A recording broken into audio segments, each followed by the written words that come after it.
तो आज का टॉपिक है सीड पाइल।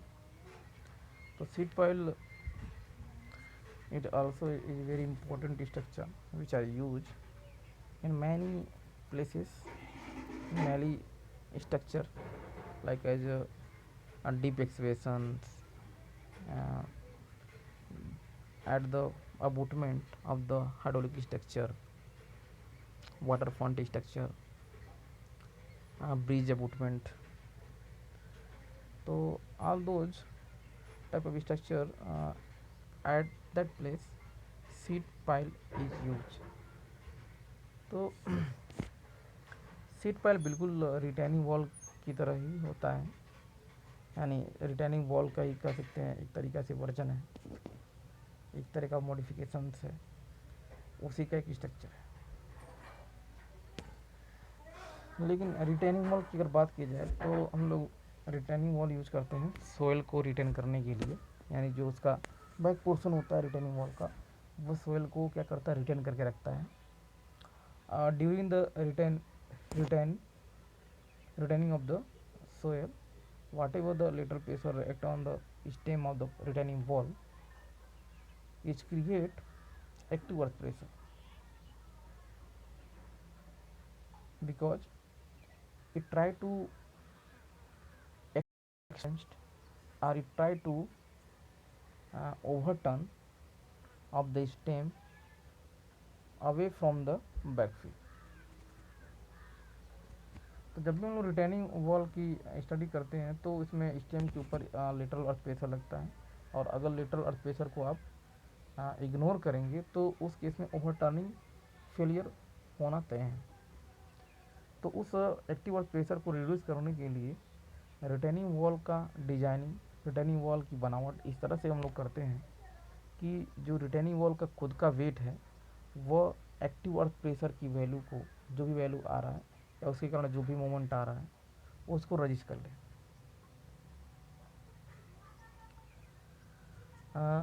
सेकेंड जो पोर्शन होता है रिटेनिंग वॉल का वो मैक्सिमम कंडीशन में एक्सपोज होता है, यानी उस पर व्हीकल्स चलती हैं, हम लोग चलते हैं, तो मोस्टली ट्रेवलिंग के लिए या रोड बना होता है और एक्सपोज ही होता है मैक्सिमम कंडीशन में।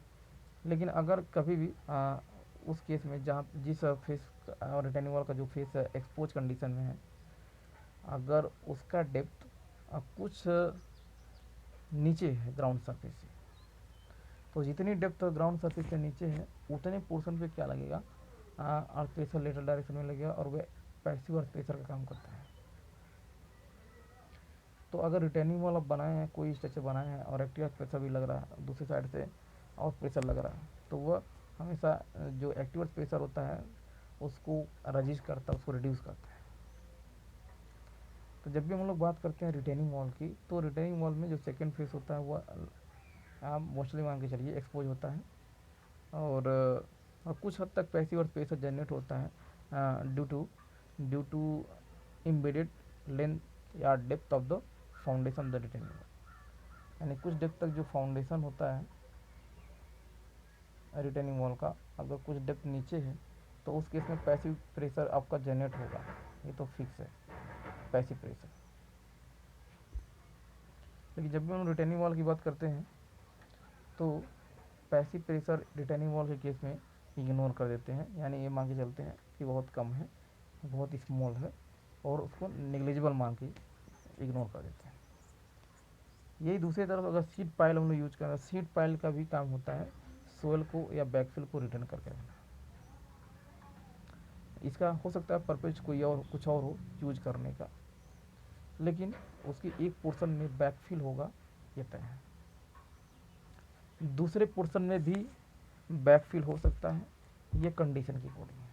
लेकिन इसका दूसरा फेज भी किसी मटेरियल या किसी स्ट्रक्चर या कोई सोयल या कोई मिनरल या हो सकता है वाटर के कांटेक्ट में होगा, यानी दूसरा जो इसका फेस होता है सीड पाइल के केस में वह एक्सपोज नहीं होता है, यानी उस साइड में भी एक्टिव अर्थ प्रेशर जनरेट होता है। तो इसीलिए यहाँ पे जो बैकफिल एक साइड होता है, जो बैकफिल आपका इस साइड है, उसके कारण जो एक्टिव अर्थ प्रेशर क्रिएट हो रहा है पी ए, उसको रिड्यूस करने के लिए इसकी बनावट पे ज़्यादा फोकस करने की जरूरत नहीं, इसकी स्ट्रक्चर डिजाइन करने पे ज़्यादा फोकस करने की जरूरत नहीं, क्योंकि दूसरे साइड में भी कोई मटेरियल है और वो भी प्रेशर क्रिएट करेगा अपोजिट डायरेक्शन में, एक्टिव प्रेशर के अपोजिट डायरेक्शन में, तो पैसिव प्रेशर का काम करने लगता है। तो वह ऑटोमेटिक क्या होता है, एक्टिव अर्थ प्रेशर की वैल्यू को रिड्यूस कर देता है, रजिस्ट कर देता है। तो यहाँ पे एक दिया है ड्रेज लेवल। ड्रेज लेवल क्या होता है, जहाँ पे एक्सप्रेशन लेवल होता है, जैसे डक्स बना रहे हैं या सीवर लाइन बना रहे हैं, तो उसका जो अपर मोस्ट लेयर होता है वो होता है ड्रेज लेवल, यानी उसी ड्रेज लेवल के नीचे आपका पाइल क्या होगा, पेंट्रेट होगा सोल के अंदर। तो जो ये लेवल होता है ड्रेज लेवल होता है। तो ड्रेज लेवल से सीट पाइल की जो डेप्थ है डी एफ है, तो डी एफ डेप्थ में क्या होगा, पैसिव प्रेशर लगता है।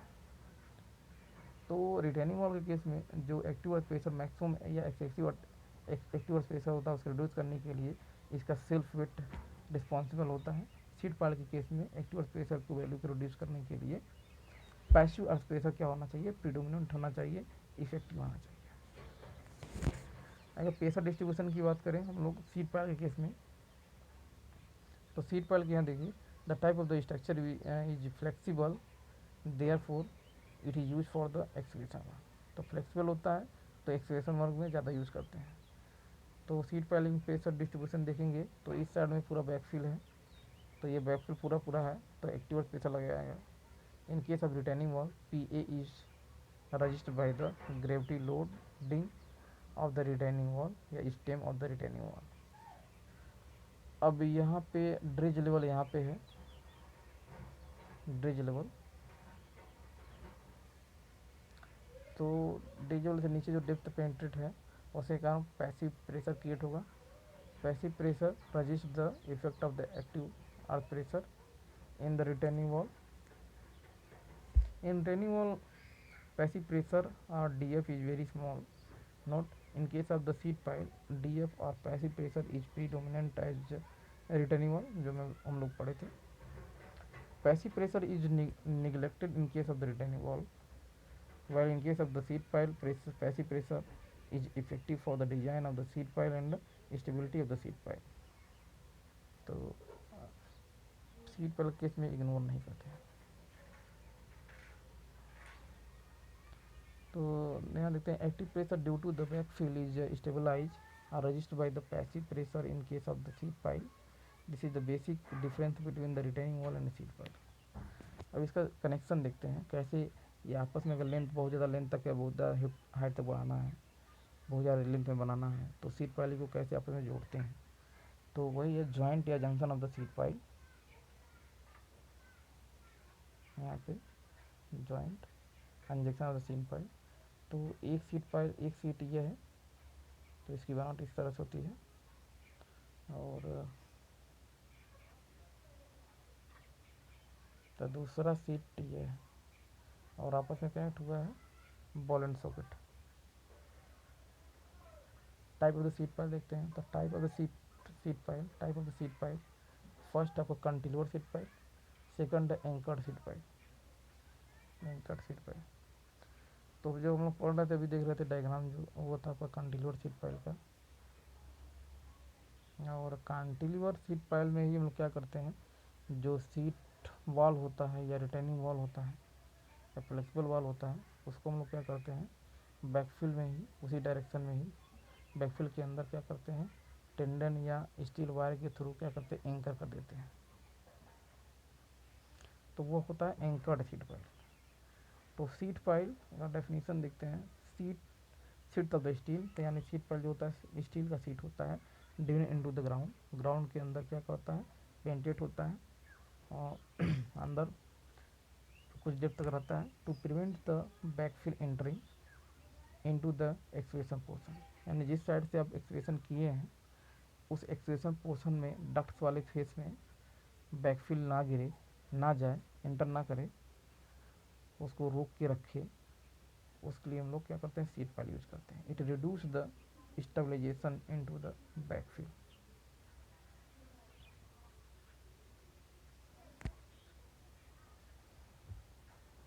It driven by the drill machine, यानी जब भी हम लोग सीट पाइलिंग स्टील का सीट होता है तो इसको यूजुअली हम लोग क्या करते हैं, मशीन से अंदर पेंटेड कर सकते हैं। नोट में देखिए, फर्स्ट नोट्स क्या था, major application of the seat pile in hydraulic structure to prevent water flow from upstream to down in the term of the reducing piping और अंडरमाइनिंग। जो सबसे ज़्यादा सीट पाइलिंग हम लोग यूज़ करते हैं वो for the abutment of the hydraulic structure in terms to create a barrier between the water flow from upstream side to downstream side, in terms of reduce या prevention of the piping or undermining।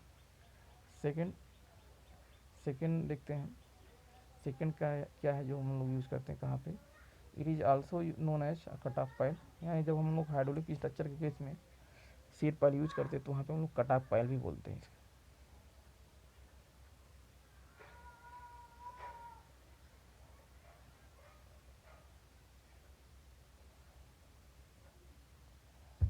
तो ये diagram है seat pile का, seat pile hydraulic structure case में। तो ये आपका hydraulic structure है, हो सकता है इट में भी डैम और वियर और बैराज, एनी ऑफ देम। और ये आपका अपस्ट्रीम साइड, ये आपका डाउन स्ट्रीम साइड। तो ये आपका हाइड्रोलिक स्ट्रक्चर का फाउंडेशन है, और ये आपका अपस्ट्रीम लॉन्चिंग अप्रन है, which is use to prevent the erosion और to reduce the infiltration rate of the soil water from upstream side. Second structure which are provide to reduce the flow of water from upstream to downstream in the terms of reducing the prevention of the piping and erosion of the soil from the downstream side. And other structure which are used to prevent against the piping in terms to reduce the rate of the flow from upstream to downstream, play पडल।